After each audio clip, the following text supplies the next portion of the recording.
70 80 हज़ार की लीड से जीत रहे थे, हमने उनको हरवाया है और उनके ऊपर जैली मोहरें लगा के सबको हरवाया। देखिए, मैं ये सारी इस गलतकारी की जिम्मेदारी अपने ऊपर ले रहा हूँ और साथ आपको बता रहा हूँ कि जो चीफ इलेक्शन कमिश्नर है, जो चीफ जस्टिस है, वो भी इस काम में पूरे शरीक। कमिश्नर रावलपिंडी के बयान से मुल्क में सियासी भौचाल। लियाकत अली चट्ठा का इलेक्शन में धांधली का एतराफ़। मुस्ताफी होने का ऐलान, खुद को फांसी देने का मुतालबा। बोले 8 फरवरी की शब रावलपिंडी डिवीजन से 13 लोगों को जितवाया। हारे हुए उम्मीदवारों को 50-50 हज़ार की लीड में तब्दील किया। चीफ इलेक्शन कमिश्नर धांधली के इस जुर्म में शरीक है। मेरे साथ शरीक दीगर को भी सजाएं दी जाएं। मजीद बोले, पाकिस्तान तोड़ने के जुर्म में शरीक नहीं हो सकता। इंतखाबी धांधली की जिम्मेदारी कबूल करता हूँ। CPO रावलपिंडी ने कमिश्नर रावलपिंडी को गिरफ्तार कर लिया।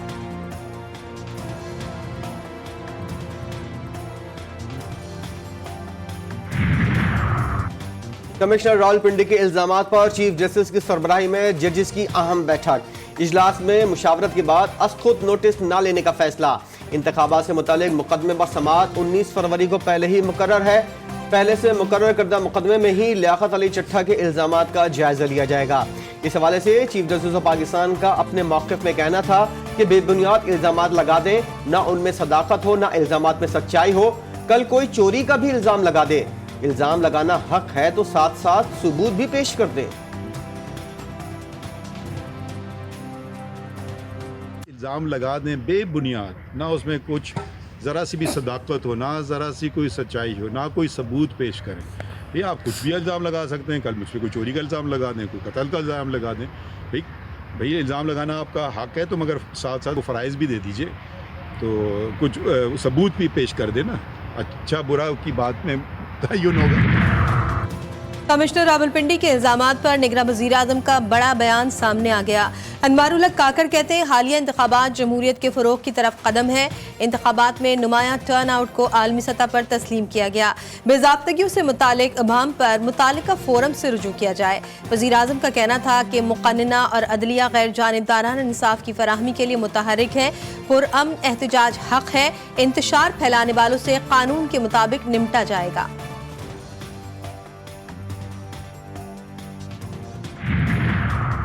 इलेक्शन कमिश्नर ने भी कमिश्नर रावलपिंडी के इल्जामात मुस्तरद कर दिए। चीफ इलेक्शन कमिश्नर और इलेक्शन कमीशन पर लगाए गए इल्जामात की तरदीद, मामले की जल्द इंक्वायरी करवाने का हुक्म। तर्जुमान इलेक्शन कमीशन का कहना है, इलेक्शन कमीशन के किसी ओहदेदार ने इलेक्शन नताइज की तब्दीली के लिए कमिश्नर रावलपिंडी को कभी भी कोई हिदायत जारी नहीं की। किसी भी डिवीजन का कमिश्नर ना तो DRO या RO या प्रेजाइडिंग अफसर होता है, ना ही इलेक्शन के कंडक्ट में किसी कमिश्नर का कोई बराह रास्त किरदार होता है।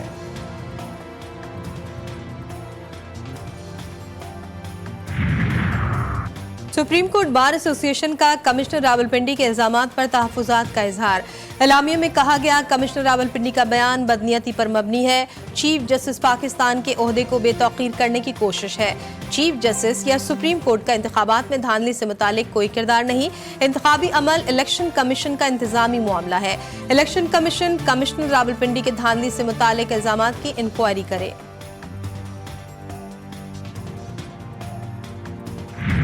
कमिश्नर साहब ने ये इल्ज़ाम लगाया कि धांधली हो गई। चीफ जस्टिस मुलव्वस है, चीफ इलेक्शन कमिश्नर मुलव्वस है, सारी इंतज़ामिया मुलव्वस है, फौज ने सही इलेक्शन कराया। 45 फॉर्म 45 में कोई गलती नहीं है, इलेक्शन दोबारा नहीं होने चाहिए। मुस्लिम लीग नून ने कमिश्नर रावलपिंडी के इल्जामात की तहकीकात का मुतालबा कर दिया। मरियम औरंगजेब कहती हैं, तहकीकात होनी चाहिए। कमिश्नर 8 रोज तक किनसे मिलते रहे? ये एक गिरोह है जिसने कौम को पागल बना रखा है। आप इल्जाम लगाकर बरियो ज़िम्मा नहीं हो सकते। मजीद कहा, क्या आप अमरीकी मुदाखलत से जमहूरियत को डिरेल करना चाहते हैं? हनीफ अब्बासी बोले, कमिश्नर का ज़मीर इतनी जल्दी जाग गया, और क्यों जाग गया, मैं तो हैरान हूं। आपने चीफ इलेक्शन कमिश्नर से लेके चीफ जस्टिस ऑफ पाकिस्तान दोनों पर इल्जाम लगा दिए। दूसरा, पाकिस्तान मुस्लिम लीग नवाज 2013 में भी रावलपिंडी से मैंडेट छीना गया, 2018 में भी मैंडेट छीना गया। अब ये मैंडेट पे डाका नहीं डालने दिया जाएगा। दूसरी, हम तो यही पहले दिन से कहते चले आ रहे हैं कि इलेक्शन कराना इलेक्शन कमीशन की आईनी जिम्मेदारी है, और इसके लिए ROs और DRO जो है, हमारा कहना यही था पहले दिन से कि ये जुडिशरी से हो, ताकि वो किसी प्रेशर में ना आए। अगर इतना रिस्पॉन्सिबल बंदा ऐसी स्टेटमेंट दे जाता है तो इसके तय को जाना चाहिए, उनके पास पूरा रिकॉर्ड होगा। कमिश्नर रावलपिंडी का बयान बहुत संगीन नौयत का है, फौरी इंक्वायरी होनी चाहिए। बैरिस्टर गौहर का GTV न्यूज से खुसूसी गुफ्तगू में मुतालबा। कमिश्नर लियाकत अली चट्ठा ने जीतने वालों को हराया तो बताएं जीतने वाला कौन था। हम पहले दिन से कह रहे हैं इलेक्शन कराना इलेक्शन कमीशन की जिम्मेदारी है। रावलपिंडी डिवीजन में इलेक्शन को कलअदम करार दिया जाना चाहिए।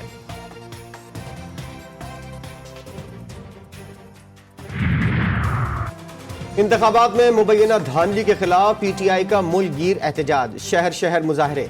मुल्तान में पुलिस ने जिले सदर को हिरासत में ले लिया। पतोकी में कारकुनान का इंतखाबात में मुबैना धांधलियों के खिलाफ एहतजाज। सजावल में भी कारकुनान सड़कों पर निकल आए। लोअर औरंगज़ई फिरोज खेल में मुजाहरा। कारकुनान ने इलेक्शन नामंजूर के नारे लगाए। बलूचिस्तान में PTI की कॉल पर जाफराबाद में रैली।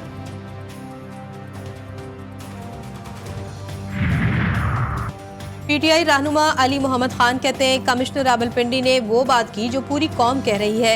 PTI की टॉप लीडरशिप जेल में है, हमारा मैंडेट वापस किया जाए, मुल्क को पुरअमन तरीके से चलाना है। लतीफ खोसा बोले कमिश्नर रावलपिंडी ने अपने ज़मीर की आवाज़ पर लब्बैक कहा है। फॉर्म 47 तब्दील करके फाते उम्मीदवारों को हराया गया।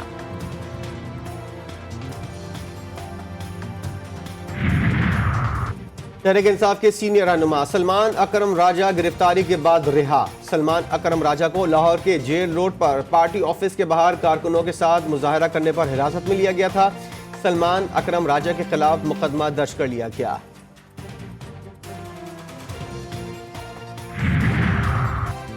PTI का ऊंट किस करवट बैठेगा, सियासी जमात में शमूलियत से मुतालिक फैसला आज मुतवक्के। बैरिस्टर गौहर कहते हैं आज़ाद हैसियत में मखसूस नशस्तें नहीं मिल सकती। कौन सी पार्टी में शमूलियत करनी है आज हतमी फैसला हो जाएगा।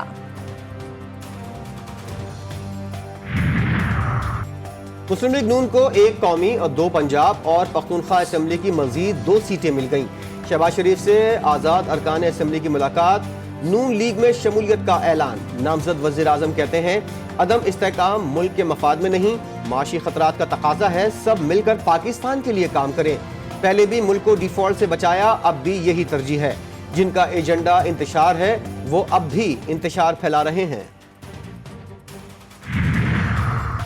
खराबी सेहत या इंतखाबात में शिकस्त, परवेज खटक PTI पार्लियामेंटेरियंस की चेयरमैनशिप से मुस्ताफी हो गए। सेंट्रल एग्जीक्यूटिव कमेटी की मीटिंग में अहम ओहदेदारों की शिरकत। CEC ने परवेज खटक का इस्तीफा कबूल कर लिया।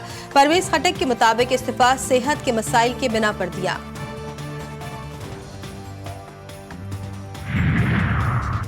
अमीर जमात इस्लामी सिराजुल हक का इस्तीफा मुस्तरद। मरकजी मजलिस शूरा ने मुतफ़िक़ा तौर पर इस्तीफा मुस्तरद किया। सिराजुल हक पर मुकम्मल एतमाद का इज़हार। तर्जुमान जमात इस्लामी कैसर शरीफ कहते हैं इंतखाबात में नाकामी अमीर जमात इस्लामी की नहीं, धांधली की वजह से हुई। नताइज को मुस्तरद करते हैं। चीफ इलेक्शन कमिश्नर फौरी तौर पर इस्तीफा दें। लीगों की लीग पाकिस्तान सुपर लीग का मैदान सज गया। मुल्की और गैर मुल्की खिलाड़ियों की शिरकत। रंगारंग इफ्तिताही तकरीब में धूम धड़का, म्यूजिक की झनकार। आरिफ लोहार, रॉक स्टार अली जफर, आयमा बेग समेत दीगर फनकारों ने आवाज का जादू जगाया।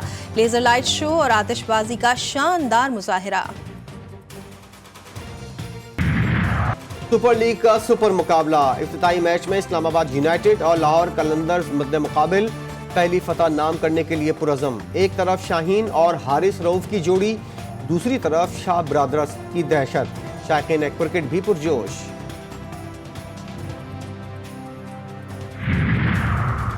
तो शखाना रेफरेंस में सजा, बुशरा बीबी ने इस्लामाबाद हाई कोर्ट में सजा के खिलाफ अपील दायर कर दी। एहतसाब अदालत का 31 जनवरी का हुक्म कलअदम करार देने की इस्तदा।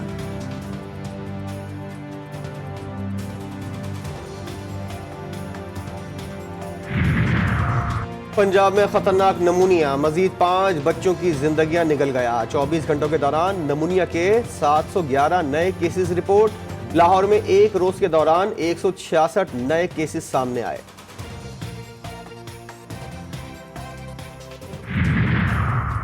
शेखुपुरा में अफसोसनाक हादसा, मुरीदके में ट्रक और कार में खौफनाक तसादुम, 6 अफराद जाँ बहक, 3 जख्मी। ट्रक यूटर्न लेने के दौरान बेकाबू होकर कार से टकरा गया। गुजरात बाईपास पर बस और ट्रैक्टर ट्रॉली में टक्कर, बस बेकाबू होकर होटल में जा घुसी। हादसे में 2 अफराद जाँ बहक, 15 जख्मी।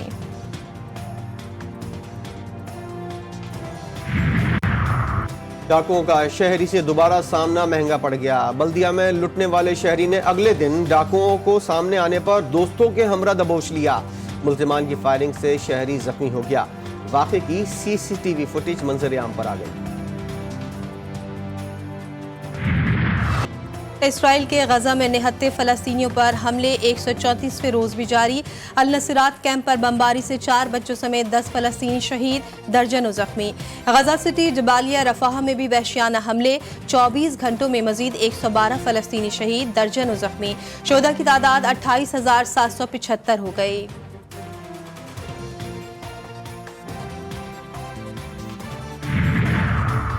गजा और रफा में पेशरफ से इंसानी सूरत हाल मजीद खराब होगी। इसराइल 26 जनवरी के हुक्म पर अमल दरामद करे।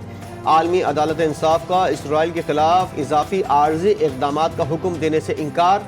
रफा में इसराइली कार्रवाई पर किसी नए हुक्म की जरूरत नहीं है।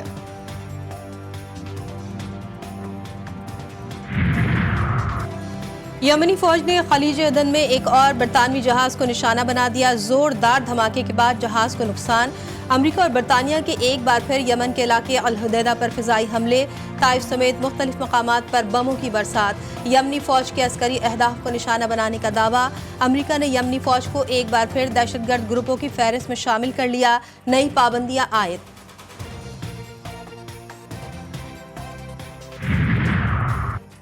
जनूबी लबनान के गांव कंतारा में इसराइल के फिजाई और मिसाइल हमले। अमल मलेशिया और हिजबुल्लाह के 6 मज़ाहमतकार शहीद, कई शहरी जख्मी।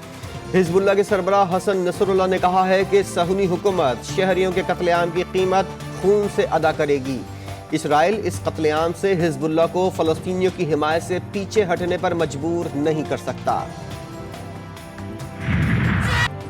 बच्चों के पसंदीदा ड्रामे ऐनक वाला जिन के किरदार जकूटा का किरदार निभाने वाले मारूफ अदाकार मतलूबुर रहमान को गुजरे 6 साल बीत गए।